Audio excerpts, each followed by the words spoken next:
Magandang araw sa inyong lahat mga ka-housemate. Ngayon pala may pupuntahan kaming party, sana all party. Ipakikilala ko muna yung mga kasama namin. Iyan pala sila, ang rami. Hindi ko na lang pakilala sa inyo kung sino yon kasi marami. Ayan pala ako para mag-intro na tayo. Sige. Ayan, nakasakay naming lahat at ready na kami. Ayan, nagsisimula ng tumakbo ang van. Ready na talaga ako na makita siya. Ano bang pinagsasabi mo ka-housemate? Party ang ating pupuntahan, hindi siya. Ang sakit mo naman magsalita ka, housemate. Hindi ka naman mabiro. Ayan na pala kami. Lapit na pala kami abot sa National Highway para doon tayo magsisimula sa ating biyahe. Ayan, ako na lang ang nagsasalita nito. Parang walang tao dito. Ganun talaga sila kapag seryoso. Huwag naman kayo magseryoso dyan. Ayan na ang highway. Dito na tayo magsisimula magbiyahe ng totoo. Liliko pala tayo sa wala. Dahil doon tayo pupunta. Dahil nandun ang forever ko. Sana all forever. Ayan tuloy, tumingin sila sa akin. Nagmamarites ka na naman, ante. Charot. Ayan pala sila, ang aming kasama sa aming bahay. Ito pala ang kanilang anak. Ang kanyang palang pangalan ay Sita. Hindi pala niya alam kung saan kami pupunta. Surprise kasi. Hindi ko na lang sinabi sa kanya kung saan kami pupunta. Baka sabi niya sa ating viewers. At hindi na maso-surprise ang viewers natin. Mahilig talaga akong mag-surprise. Kahit hindi surprise. Charot! Nandito na pala kami banda sa Lumasal. Yung maraming bulak. Gusto ko tuloy kumuha ng bulak para ibigay ko sa kanya. Wag na lang, baka hindi niya magustuhan. Baka itapon lang niya. Sayang lang. Maganda sana. Pero mas maganda ka. Ano bang pinagsasabi ko?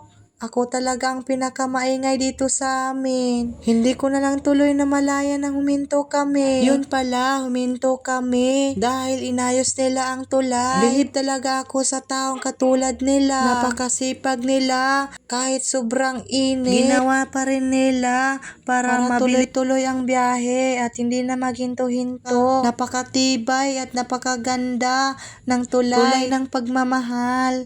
Sana all pagmamahal. Nandito na pala kami sa Maasin. Nakikita ko na yung parang tulay. Sana all parang tulay. Napakaganda ng dagat. Napakalinaw. Gusto ko sana maligo. Kaso lang, nagmamadali kami. Baka hindi kami makaabot. Ang layo-layo pa man. Wow, napakainit naman dito sa Jinsan. Gusto ko tuloy pupunta ng mall para magpa-aircon. Sana all. Social. Char.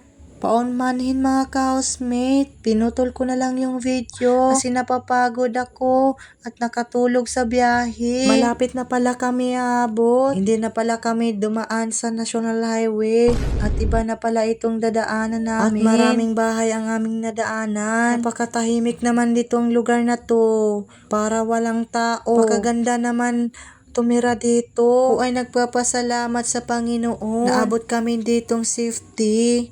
Ayan, bumaba na sila kasi nandito na kami. Pagod daw sila sa biyahe. Ayan pala ang aking nanay, nakasanglas. Saya daw niya nakapunta rin. Napakaganda daw ng lugar. Kamusta ang biyahe? Mabuti. Ayos? Mabuti ang biyahe.